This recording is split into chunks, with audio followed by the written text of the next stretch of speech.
Je suis prête. Trop bien. Maud, je suis trop content que tu sois là. Et en plus, on se retrouve au carreau du temple. Et on a plein de choses à se raconter. Et on va surtout se raconter des choses depuis les JO. Parce qu'on a eu, nous on s'est rencontrés sur ce projet fou. On va y revenir évidemment un petit peu, bien sûr. Mais en tout cas, voilà, merci beaucoup d'avoir accepté l'invitation.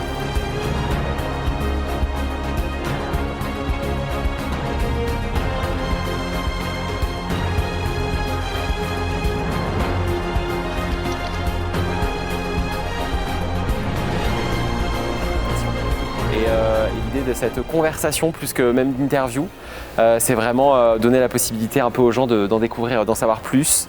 Je pense aussi à des jeunes qui peuvent regarder ou qui ne vous connaissent pas, qui vont peut-être vous découvrir ou qui vont en découvrir un peu plus ou différemment. Donc merci en tout cas d'avoir accepté l'invitation. Merci, donc si je comprends bien, on se vous voit. On peut se vous voyer. On va se vous voyer, ça me va très bien. Est-ce que tu peux nous dire, et je repasse sur le tu, est-ce que tu peux nous raconter pour ceux justement qui ne te connaîtraient pas ou peu, si tu devais un peu nous parler de toi? Eh bien, ça va être, je vais essayer de le faire en synthèse, parce que j'ai un long parcours en fait, à la fois de danseuse, de chorégraphe, de directrice d'institution, maintenant de directrice de ballet, de directrice de la danse pour les 4 cérémonies des JO Paris 24. Mais voilà, donc non, en fait, moi, tout simplement, j'ai toujours aimé la danse. J'ai commencé à l'âge de 6 ans, un peu par hasard, parce que j'avais mon papa qui était fan de motocross et ma mère qui était fan de danse. Et mes parents ont tout simplement inscrit leurs 2 enfants. J'ai un frère, donc mon frère au motocross, même si je pense que j'aurais adoré faire du motocross, et moi à la danse, mais je suis bien tombée. Et j'ai tout de suite plongé dans la danse jazz pendant beaucoup d'années, de mes 6 ans jusqu'à mes 22 ans. Voilà, je suis passée de 1 heure de cours par semaine à peut-être 17 heures de cours par semaine quand j'étais au lycée. Tant et si bien qu'à 8 ans, je savais déjà ce que je voulais faire et j'exprimais le souhait d'être professeure de danse jazz. Et d'ailleurs, c'est la raison pour laquelle j'ai été me former à Nantes. À l'époque, c'était au CFRD, qui est le CFEDEM maintenant. Et j'ai obtenu mon diplôme de professeur de danse jazz. Et en ayant finalement énormément dansé au sein de cette formation, et j'enseignais déjà beaucoup, puisque en dehors de mes heures de collège et de lycée, j'enseignais déjà les mercredis et les samedis. Okay. Donc j'ai commencé à être professeur à l'âge de 15 ans, enfin même avant 14 ans, très illégalement, en étant payée au black. Mais j'adorais ça, quoi. J'adorais la transmission, j'adorais les enfants, j'adorais enseigner. Et je pense que j'ai un peu grillé mes cartouches parce qu'à la fin de la formation, à l'âge de 21 ans, j'avais plus envie du milieu associatif qui demande énormément d'investissement aussi. Et j'avais très envie de danser. Et donc je suis partie de Nantes pour arriver à Montpellier où j'ai fait la formation à la scène à Epsédance chez Anne-Marie Porras pendant 2 ans.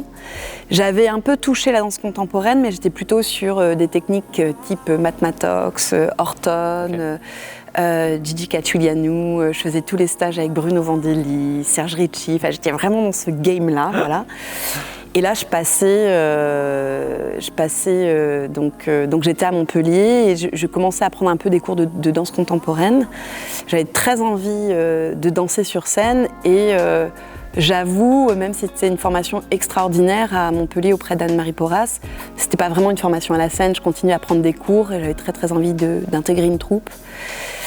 Et on m'a conseillé de faire l'audition pour Exerce, qui est la formation au Centre chorégraphique national de Montpellier. Okay. Donc, qui est finalement le Centre chorégraphique, l'institution que je dirige aujourd'hui, et qui était dirigée à l'époque par Mathilde Monnier. Et j'ai été prise. Pendant 6 mois, je me suis formée là-bas. Et là, ça a été le gros déclic, quoi. J'ai tout découvert de la danse contemporaine en 6 mois en mode start-up express. Et j'ai fait du Cunningham, du Graham, j'ai rencontré des artistes qui créent en fait, qui étaient aussi des artistes potentiellement qui m'ont invité plus tard sur scène.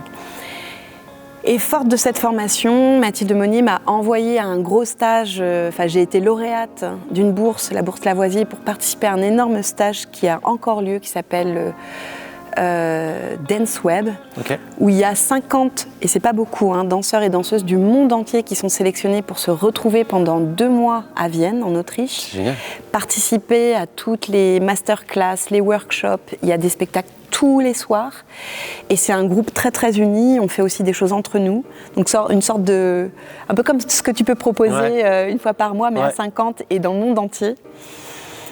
Et là, ça a été un autre déclic, j'ai absolument tout découvert et j'ai eu mon premier contrat comme ça puisqu'il y avait Takiko Iwabuchi, une chorégraphe japonaise qui m'a dit « j'aimerais trop que tu viennes travailler au Japon ».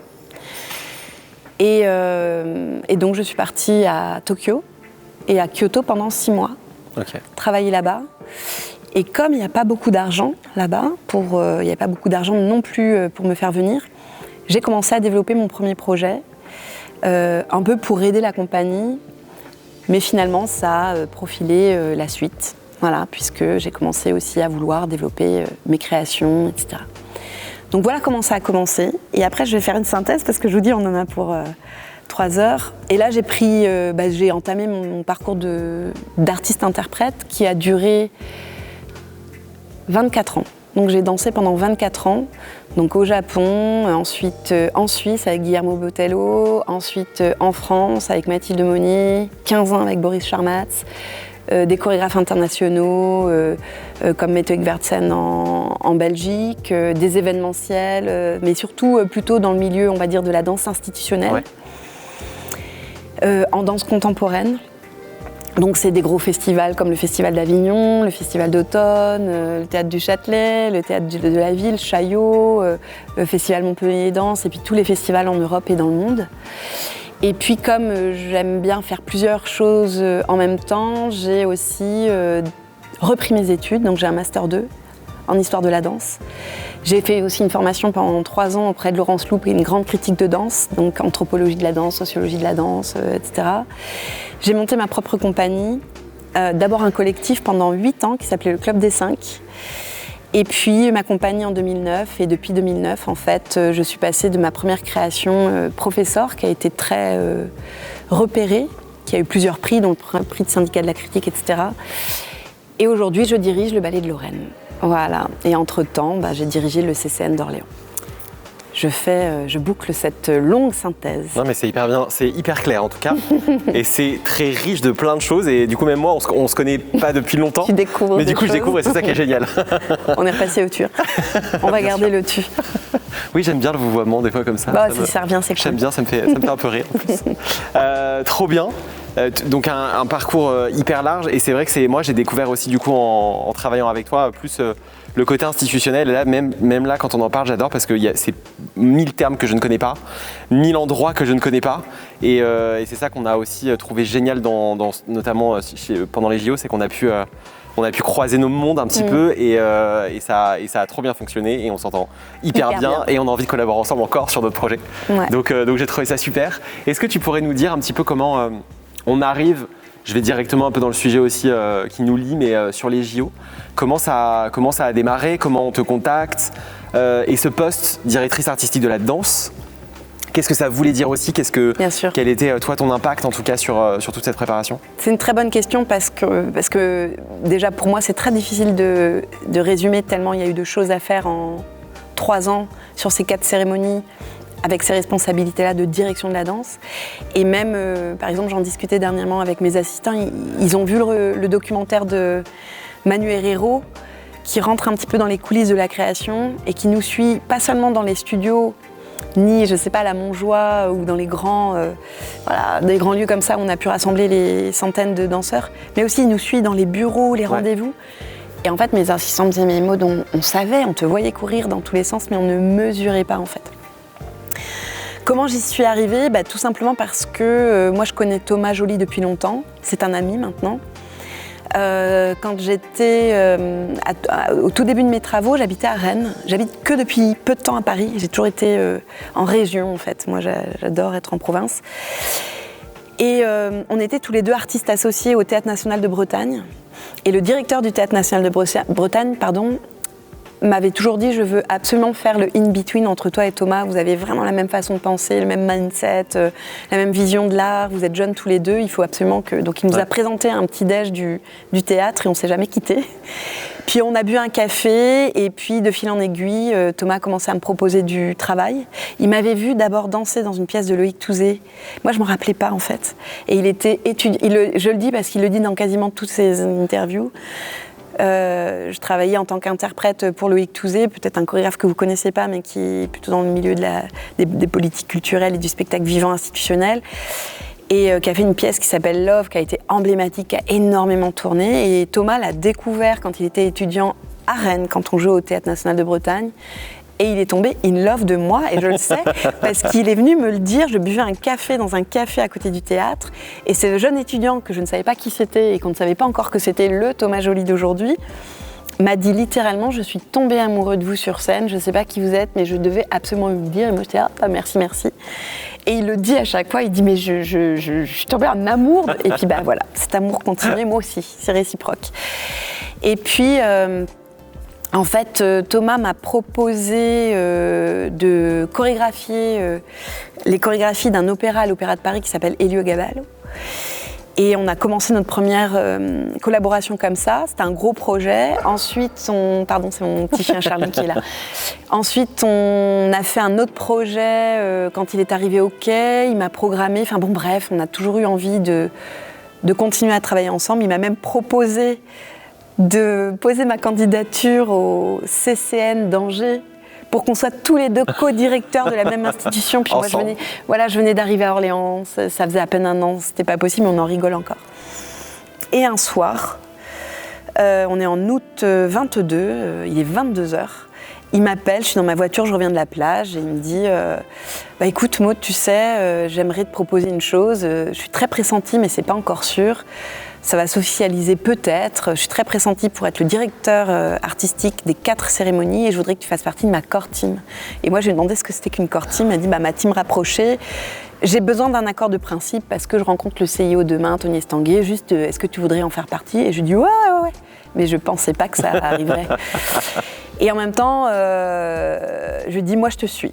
Je te suis partout et avec grand plaisir. Il me dit, et je lui dis, et ça tombe bien parce que je sortais du Festival d'Avignon, j'avais enchaîné les créations pendant 8 ans et j'avais envie de faire une pause, donc j'avais élagué en fait la saison qui arrivait et j'avais un trou en 2024. J'avais pas de création.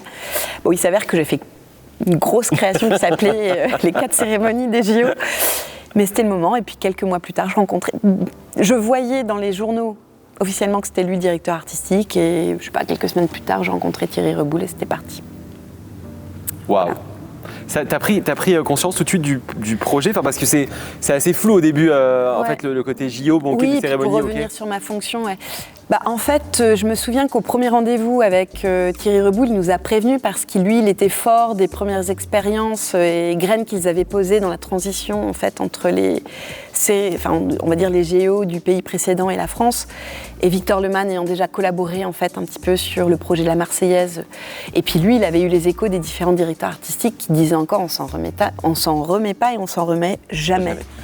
Donc ils nous briefent quand même, ils nous disent vous n'êtes pas prêts, attention, vous mesurez pas.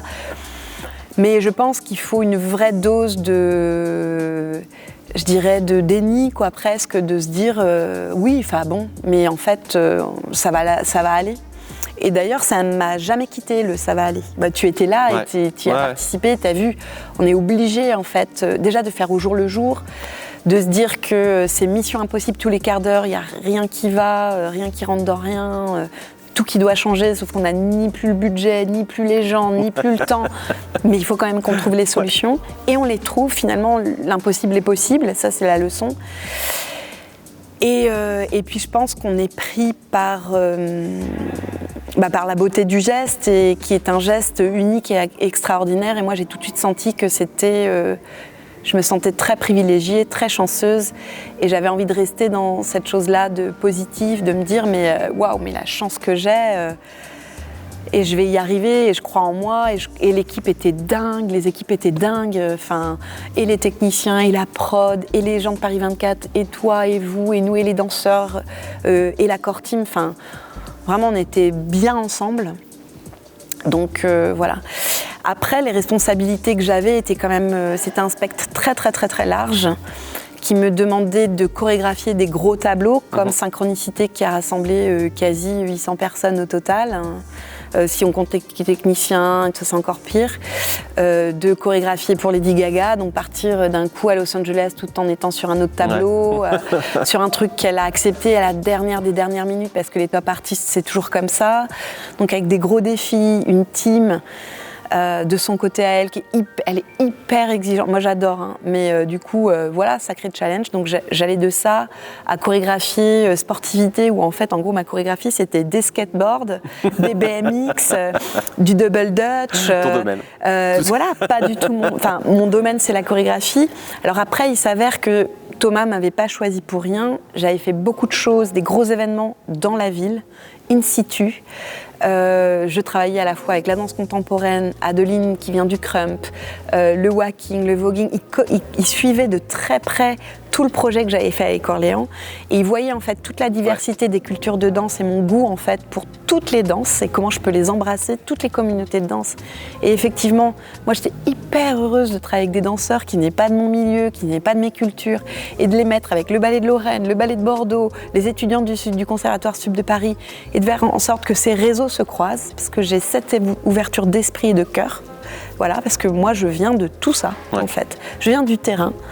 Et même si aujourd'hui les mondes sont un peu séparés, je rêve qu'ils se rencontrent plus. Thomas aussi, que les cultures de danse se rencontrent plus. On avait Gigi Palmer qui travaillait avec Adeline, en même temps que Germain Louvet, le danseur étoile de l'Opéra de Paris, que Fovoto, que Romain, que Piche, que Nicky Doll, que tous les danseurs autour qui ont énormément dansé avec les Mazel Fretten, voilà. Et donc j'avais, en tant que chorégraphe, tout ça à couvrir et je me rappelle que ça soit Thierry Reboul ou Thomas Joly, ils m'ont dit mais si tu veux tout chorégraphier de la cérémonie d'ouverture, tu le fais. Et j'ai dit non, c'est pas possible puisque les répétitions vont se passer en même temps, donc voilà, et que je veux faire les choses bien et que ça soit de bonne qualité. Et je leur ai dit, et en plus c'est pas la France, c'est pas le monde de la danse en France. Le monde de la danse en France, il est divers, il est riche de toutes ces cultures, de tous ces corps, de tous ces profils, de tous ces gens qu'on ne connaît pas, qui ne demandent qu'à être révélés aux yeux et sous le regard du monde entier. Et moi, je veux partager ça avec un maximum de gens. Alors évidemment, je n'ai pas pu le faire avec tout le monde. En tout cas, d'un point de vue de la chorégraphie, on a contacté plein de gens, mais on l'a fait avec les Mazel Fretten. Ça, c'était mes chouchous, je le dis. Enfin, c'était les premiers, c'était vraiment pas connu, hein. À ce moment-là, pas autant que maintenant. Et à savoir aussi que la danse électro, c'est quand même la danse par essence française, et que c'était important pour moi de représenter en fait cette culture de danse-là. On l'a fait avec évidemment tous les performeurs du tableau Festivité, dont on a nommé beaucoup de chorégraphes, avec Josepha Madoki aussi, etc. Moi en tant que chorégraphe, moi j'ai été assistée par Nicolas Huchard aussi pour le tableau de Lady Gaga. On a demandé à Rachidou Ramdam, ça a été moins vu parce que la réal et la pluie, de chorégraphier aussi un tableau.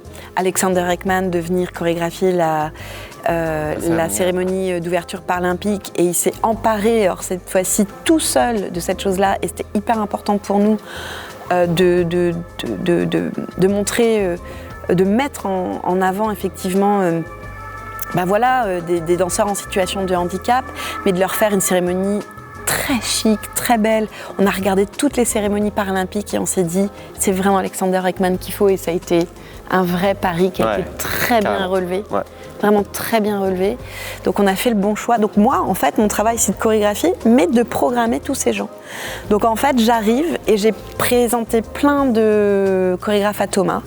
Et je lui disais pourquoi les Mazel Fretten, pourquoi Ekman, pourquoi machin, pourquoi s'associer à un tel.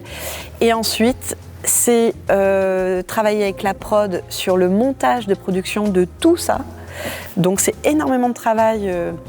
De montage des budgets, de trouver les lieux de répétition, d'organiser, tu sais très bien parce que tu en as fait partie, les castings, mais aussi l'organisation de cette chose-là. Donc c'est un gros, on va dire, rôle de coordination des différents corps de métier qui sont autour de tous ces tableaux. Ouais. Et en fait, j'accompagnais j'accompagnais en tant que directrice artistique, c'est-à-dire que je passais commande au chorégraphe et je veillais à ce que la commande artistique se fasse au mieux dans la vision qui avait été fortement réfléchie et programmé en amont avec les auteurs pendant 6 mois, 1 an avec la core team, et ensuite, moi, après, Thomas, il n'intervenait plus, c'était moi qui m'occupais de superviser artistiquement tout ça. Et j'en passe, voilà. C'était un peu long, pardon. Mais... Ah non, mais c'est hyper intéressant et je pense que justement, il y a évidemment plein de reportages, on a vu plein de choses sur les JO et on pourra en refaire 15 sur tous les corps de métier, mais là, je prends aussi le temps, je trouve ça bien, on a le temps justement de plus parler, de recentrer en tout cas sur la danse et de ce qu'on a vécu nous aussi. Donc ça, c'est super. Qu'est-ce que on est quasiment, ça y est, ça fait 1 an. Qu'est-ce que tu retiens? Quel est les JO pour toi?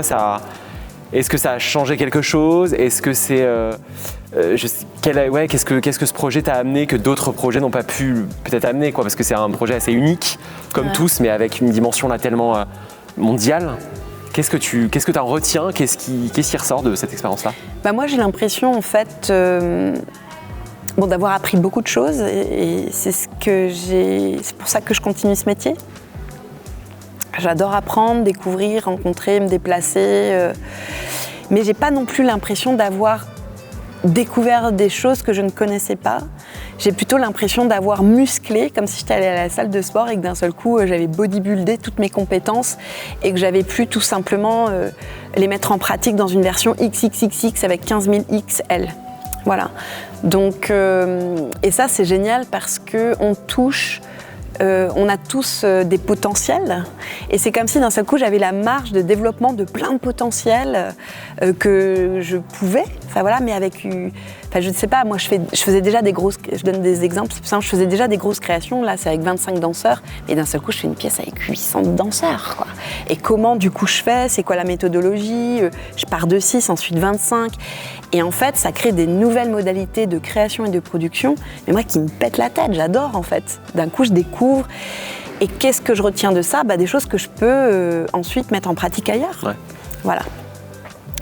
Je découvre aussi un événement mondial avec toute la pression que ça représente en termes de représentativité, de secret, parce qu'on était tenus au secret aussi pendant 2 ans, de travailler aussi avec, d'être inspiré, parce qu'il n'y avait que des gens absolument admirables, mais partout. Enfin, je veux dire, il n'y avait pas une personne que tu disais j'ai pas envie de travailler avec, quoi. Tu avais juste envie d'embarquer tout le monde après les JO.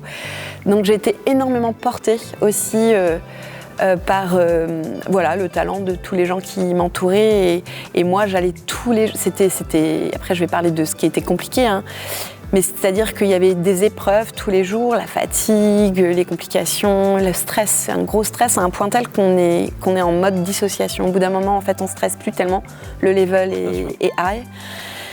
Mais il n'empêche qu'il n'y a pas une journée où j'étais pas en mode c'est la rentrée, j'ai mon cartable. Moi, j'aimais l'école. Et j'y vais et j'étais tellement heureuse. Ça m'a nourrie, ça m'a portée. J'y ai laissé une hanche et un bout d'âme, mais je ne regrette rien. C'était extraordinaire. C'est très difficile, je pense que tu ressens ça aussi. Bien sûr, complètement. C'est très difficile de raconter, mais aussi de raconter ce que ça m'a fait. Évidemment, je dois être à la 1000e fois où on me pose la question et j'ai pas encore trouvé la bonne réponse. Qu'est-ce que ça t'a apporté? Qu'est-ce que ça t'a fait? Et là, j'ai de nouveau une espèce de symptômes post-traumatiques à la fois positifs et négatifs. C'est-à-dire le côté positif, c'est trop d'émotions, je sais pas quoi vous dire tellement c'était waouh. Et en même temps, c'est trop d'émotions, je sais pas comment vous dire tellement c'était dur, quoi. Et donc du coup, et les larmes montent parce que c'était... on est un peu... Et pourtant, je communique bien, je sais parler, mais je sais pas, c'est comme si mon cerveau, il avait pas encore réalisé, j'ai pas encore vraiment réalisé. Je réalise quand... le monde me le ramène, et on me l'a beaucoup, évidemment, on parle beaucoup. Et maintenant, j'ai ça sur le CV. Et maintenant, je suis estampillée JO. Et pour moi, les JO, c'était une parenthèse. J'avais ma vie d'artiste qui marchait à fond. Et j'ai encore ma vie d'artiste et de directrice qui marche à fond. Par contre, j'ai fait les JO, je sais pas comment dire. Et cette parenthèse vient nourrir tout ce que j'ai fait avant, le booster, l'amener ailleurs. Du coup, j'ai des propositions énormes, de gros projets au Grand Palais, à la Philharmonie. Ce que je faisais déjà, mais c'est comme si... ça avait appuyé le fait qu'elle savait le faire, mais là, elle sait vraiment le faire. Il y a un peu un truc comme ça. Et puis d'autres réseaux aussi, parce que on parlait de nos mondes qui ne se croisaient pas vraiment. Donc moi, je ne suis pas dans le milieu dit plus mainstream ou plus commercial au sens de toute culture et style de danse confondus, alors que j'adore ça et que je sais très bien le faire. Mais je viens d'un milieu beaucoup plus institutionnel. Moi, je travaille avec le ministère de la Culture. Enfin, faut appeler les choses telles qu'elles sont. Je suis chevalière des ordres des arts et des lettres. J'ai la médaille de l'ordre national du mérite. Je ne sais même pas, en fait. Ça vient pas croiser. Et ça, c'est cool. Mais moi, je ne rêve que d'une chose, c'est de faire des concerts d'équipe.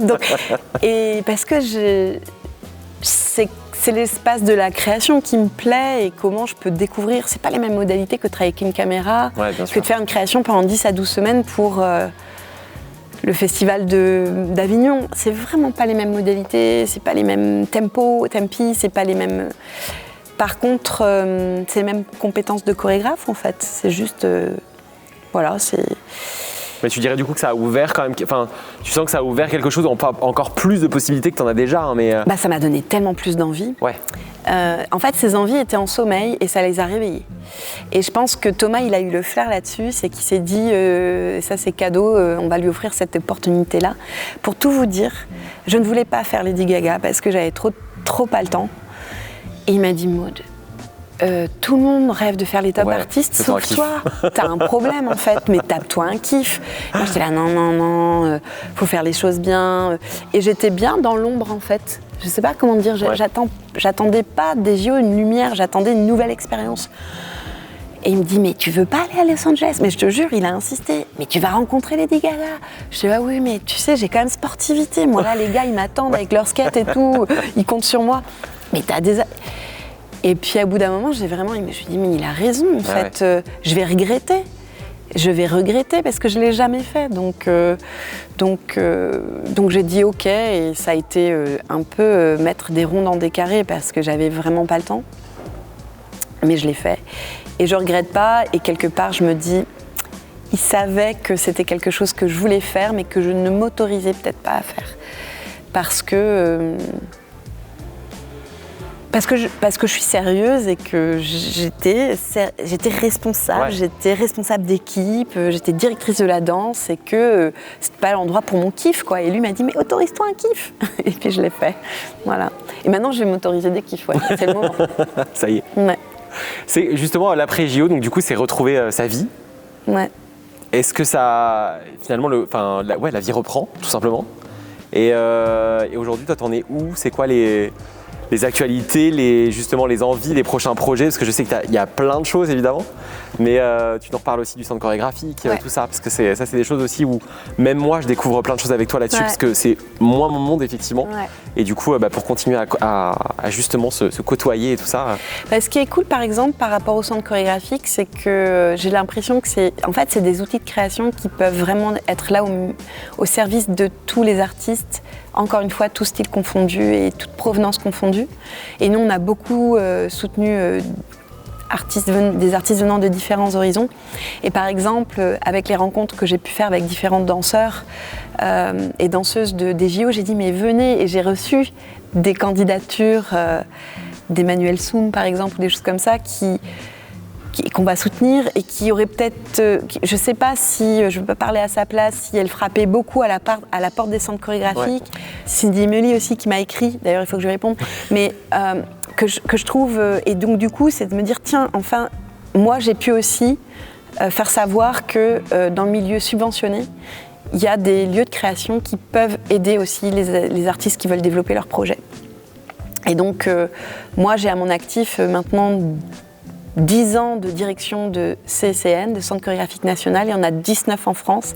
Ça a été créé dans les années 80 sous Jack Lang. Et en gros, c'est démocratiser l'art à travers la création de maisons pour le théâtre, la musique, la danse, les opéras aussi, en région, pour que, en fait, on crée plus d'accessibilité pour les publics à ces cultures-là, mais aussi aux artistes de la région et hors région d'avoir la possibilité d'avoir les moyens techniques, les moyens financiers d'accueillir et d'accompagner leur création. Et il y a des dispositifs tout bêtes qui s'appellent les accueils studios. C'est X semaines, 2-3 semaines de résidence dans un lieu, comme le lieu que je dirige maintenant, c'est le CCN Vallée de Lorraine, avec des enveloppes de 10 000 €. Et si on fait plusieurs candidatures comme ça dans les 19, on peut cumuler 4, 5, 6 accueils studios et d'un seul coup, on a une enveloppe assez conséquente pour en fait subvenir aux besoins d'une création. Un centre chorégraphique, c'est pas seulement là pour aider la production de mes pièces, mais c'est aussi là pour aider la production des pièces des autres, mettre en avant toutes ces cultures, travailler avec les publics, faire des ateliers. Et moi, j'aime tout ça aussi, donc il y a beaucoup de parts de transmission. Et aujourd'hui, j'ai eu la bonne et la mauvaise idée, c'est-à-dire la bonne idée de candidater au CCN Ballet de Lorraine pendant que j'étais au JO. La mauvaise parce que ça a rajouté du travail pendant tout ça. Et j'ai eu la bonne surprise d'être choisie. Et du coup, je peux développer ces mêmes projets, mais maintenant avec une compagnie permanente qui est un ballet. Donc pour les productions à venir, on tourne le répertoire. Donc il y a Static Shot, une de mes pièces, qui a été beaucoup vue à Paris, mais qui va être reprogrammée à Paris, qui a joué à la Villette dernièrement, qui va revenir ici au Carreau du Temple, dans cette halle. Voilà. Je signe un gros projet avec la Philharmonie. C'est une pièce, c'est 2 pièces dans une même soirée en live avec les 22 musiciens d'un orchestre de chambre dirigé par Théotime Langlois de Swart, mais c'est surtout les Arts Florissants, c'est William Christie, ils sont assez connus dans le monde de la musique baroque, très connus même. Et j'ai demandé à Josefa Madoki de venir créer une pièce d'1 heure sur les concerti de Vivaldi. Ça sera la première partie de ce programme et moi je ferai la deuxième partie sur les concerti de Bach. On crée aussi il y a un gros focus au Grand Palais sur le Ballet de Lorraine, donc on va avoir des programmations aussi au Grand Palais, on va venir jouer ici. On remonte Synchronicité qu'on va jouer pour la première fois à Paris, enfin rejouer pour la première fois à Paris le 28 septembre prochain, là, sur la place, sur le parvis du Théâtre de la Ville, enfin devant le Théâtre du Châtelet, en collaboration avec le Théâtre de la Ville. On va être programmé à la scène musicale aussi avec le projet de la Philharmonie. On fait une grosse tournée francilienne avec différents projets du ballet aussi. Je crois qu'en tout et pour tout, on est programmé 7 ou 8 fois à Paris. C'est un truc de dingue en fait, sur 26. On a un autre gros projet dont je ne parlerai pas avec Chaillot, que si ça se fait, c'est dingue. Dans le cadre de Chaillot Experience, donc un concert avec une artiste très très connue. Donc là c'est bien parti, j'attends la réponse qui sera ensuite programmée au Nuit de Fourvière, au Grand Palais aussi, et puis à Montpellier Danse. Et puis des tournées à l'international et en Europe, ce qui fait que là on a un point, on a trop de choses, un clip avec la femme aussi qui doit se faire, voilà, entre autres. Et puis toi, avec le ballet, en plus, des fois, c'est dans les conversations, moi, ce qui peut être différent aussi de mon métier, où nous, on est un peu à court terme et on avance un peu aujourd'hui. Vous, en plus, t'es déjà sur, j'imagine, 27, 28, enfin, c'est ça. 28, 29, toi. C'est exactement ça. La programmation, elle est bouclée jusque 2030. Waouh. J'ai demandé à Alexander Ekman de venir créer une pièce pour le Ballet de Lorraine. Il m'a donné son accord de principe. Donc, je suis très heureuse et j'espère qu'on va pouvoir aller au bout. Je vais collaborer, avec les Maselfreten qui vont aussi venir faire une création. Donc tout ça, ça c'est des rencontres pré-JO, post-JO. Voilà, ça n'a fait que confirmer en fait. Fauve aussi qui est venu avec Fauve, qui vous merci, mais j'oublie parce qu'il y a Fauve qui est venu faire un clip extraordinaire que vous pouvez regarder sur les réseaux, sur la page Insta du Ballet de Lorraine. Qui a fait un clip, mais ça s'est fait en 5 jours, très très vite, mais extraordinaire, avec une partie de la compagnie, et elle va revenir. Voilà, il y a Leïla Ka qui va venir faire la même chose, parce qu'on essaye en fait de communiquer aussi de différentes manières. Il y a Jeanne Friot qui est l'artiste associée qui a fait le costume de la cavalière pour les JO. Avec qui tu travailles beaucoup toi sur... Je la connaissais d'avant en fait, donc mais de toute façon comme c'est de la moi j'ai fait la programmation, donc les artistes qui étaient programmés aux cérémonies, c'est forcément ceux qui me suivent puisque c'était déjà mes collaborateurs. C'est ça, c'était mon rôle de programmatrice aussi. Et donc elle est l'artiste associée pendant 2 ans. Là on fait un gros projet au Sadler's Wells qui est une grosse maison à Londres, un projet pour 3 danseuses très très très beau. Et on fait plein de projets avec elle au sein du ballet. Elle va signer les costumes de tous les projets. Elle veut faire participer les danseurs du ballet à son défilé. Enfin voilà. Donc on fait cette création avec les Maselfreten. On recrée des pièces emblématiques de l'histoire de la danse, plutôt classique contemporaine, comme Carole Armitage. Je ne sais pas si vous connaissez, qui est une pièce qui s'appelle Rave, qui est en fait une sorte de pièce. C'est une chorégraphe de New York. Plutôt des années 70, 80, 2000, qui a été très influencée par la scène ballroom new-yorkaise et qui mêle en fait la technique de pointe avec toute cette culture-là, clubbing. Donc c'est un double programme avec les Maselfreten et elle, et surmontage de pièces. Et d'autres groupes projets en 28, voilà. Donc je continue en fait un peu ce que je faisais au JO de manière concentrée. Je le fais de manière étalée au sein du Ballet de Lorraine, voilà, en termes de programmation. On peut dire que tu t'éclates dans tout ce que tu fais. Je m'éclate dans tout ce que je fais. C'est artistiquement, ouais, je m'éclate. Après, c'est une équipe à gérer, beaucoup d'administratifs, beaucoup de comptabilité. Il y a un côté beaucoup plus ancré, beaucoup plus, en termes de direction plus administrative, de gestion, qui est quand même. Et surtout à mon arrivée, qui couvre... Alors c'est simple, je travaille 150% de mon temps sur la gestion purement administrative et budgétaire et 150% de mon temps sur la gestion, sur l'artistique. Ouais. Donc en gros, je travaille tout le temps, quoi. En tout cas, ce que je trouve hyper important, et tu l'as dit, et je voudrais vraiment qu'on remette l'accent là-dessus, c'est qu'il y a vraiment cette passerelle qui peut être faite et que nos deux mondes doivent absolument travailler ensemble parce qu'il y a plein de belles opportunités, comme tu le disais. Et donc vraiment, s'il y a des compagnies ou en tout cas des jeunes qui ont envie, qui montent des projets, il y a vraiment la possibilité de contacter. Ouais, c'est ça. Non, mais parce que je pense qu'il y en a, alors moi pour le coup qui en croise beaucoup, où on n'a pas ces réflexes forcément parce qu'on ne connaît pas. En fait, tout d'un coup, je voudrais monter ça, mais comment je fais? Est-ce que je peux en fait, oui, il y a des possibilités, il y a des moyens, il faut juste qu'on se... Moi, j'ai été impressionnée. J'ai été la première impressionnée de travailler avec tous ces danseurs que je ne connaissais pas, qui étaient extraordinaires, hyper talentueux, qui venaient de réseaux dans lesquels je n'étais pas impliquée. Parce que ce n'est pas les mêmes réseaux, en fait. C'est juste des histoires de réseaux, ça ne se croise pas. J'avais jamais travaillé avec un directeur de casting, ça se passe pas comme ça, on fait des auditions évidemment, mais c'est d'autres modalités de recrutement. Et j'étais très impressionnée. Et du coup, je me disais, mais comment c'est possible que ces mondes ne se croisent pas plus? Et par exemple, j'ai des retours des danseurs et des danseuses du Ballet de Lorraine qui ont participé en fait à ce grand tableau synchronicité avec tous ces gens. Alors c'était impressionnant parce qu'en plus, ils étaient séparés face à face sur ces grandes plateformes. Et ils me disent, mais on était tellement portés par l'énergie en fait des danseurs qu'on appelait les danseurs castés, tout simplement parce qu'ils avaient été castés quand en fait les danseurs des ballets avaient été regroupés, parce que c'est des compagnies permanentes, donc on n'a pas à les caster, on a juste à les inviter. Mais c'est un autre type d'invitation en fait. Voilà, ils étaient tous castés si on veut aller par là. Mais il y a la permanence artistique, il y a le freelance en fait, c'est tout. Et certains danseurs et danseuses me disent mais c'était génial de faire ça, on s'est mélangés. Et même, je pense à Lexan, le Turc qui faisait partie du ballet, qui vient du hip-hop, de la scène hip-hop, qui a fait le ballet junior de Genève en formation, qui est venu pendant 4-5 ans, je ne sais plus, 3-4 ans au Ballet de Lorraine, qui m'a dit Maud, j'attendais que tu arrives au Ballet de Lorraine pour partir. J'ai fait ah bah non. Elle m'a dit c'est de ta faute. Parce que j'ai participé, Lexan, si tu m'entends, j'espère que je redis bien, j'ai participé au JO et j'ai repris goût à l'événementiel et j'ai rencontré ces danseurs de dingue. Et ça m'a donné envie de repartir dans ce réseau-là. Et j'adore. Et moi, je lui ai fait bisous, bye, vas-y, et on se retrouvera sur d'autres projets en dehors du ballet, quoi. Voilà, parce que... Et moi, j'ai besoin de faire d'autres projets en dehors du ballet aussi. Donc, en fait, c'est que tout est possible.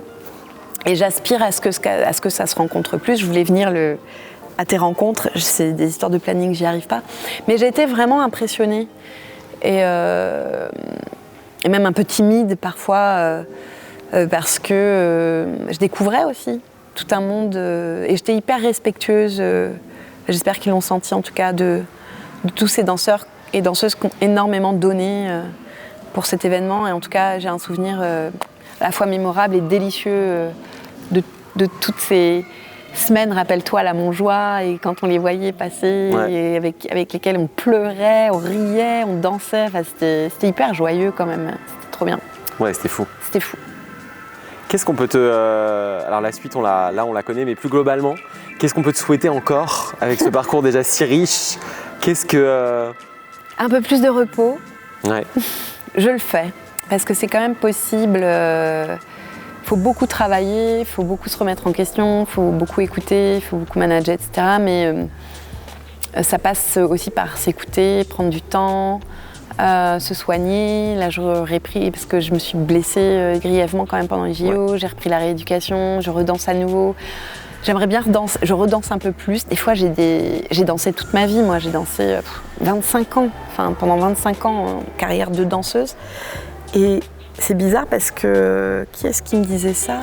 Il me disait, mais t'as pas envie de redanser, Maud? C'est Sarah Forever qui me disait, c'est un ami en fait. Parce on a dansé ensemble chez Boris Charmat, quand il était danseur contemporain, avant d'être drag queen. Oui, c'est vrai, bah oui. Et voilà. Et il me disait, mais tu veux pas redanser? Je disais, c'est bizarre que tu me dises ça, parce que parfois j'ai envie de... Ouais, mais ça me quitte pas en fait. Bien sûr. M'occuper de moi, de mon chien, de ma vie, mais je le fais aussi. Et qu'est-ce qu'on peut me souhaiter? J'ai encore des rêves et qui se réalisent, quoi. J'ai une carrière internationale plus dans mon domaine. J'aimerais bien refaire des gros événements comme les JO. J'aimerais bien continuer en fait, continuer sur cette lancée. Ça se fait, mais je prends le temps aussi. Et toujours continuer de croiser ces deux mondes. Ça, c'était vraiment un truc. Toujours continuer de croiser ces deux mondes. C'est hyper important pour moi. Mais on le fait. Bah, bien sûr, et on va continuer à le faire. On va continuer de le faire. Ouais, toujours continuer. Ouais, c'est important de croiser ces deux mondes et de créer les opportunités. Parce que les opportunités, je les ai créées, on les a créées avec Thomas. De créer ces opportunités-là. Et donc d'avoir des producteurs, des organisateurs qui nous suivent. Ouais. Oui, qu'on soit tous ensemble là-dedans, quoi, dans cette volonté-là en tout cas. Voilà. Trop bien. Suite au prochain épisode. Merci. Merci à toi. Merci.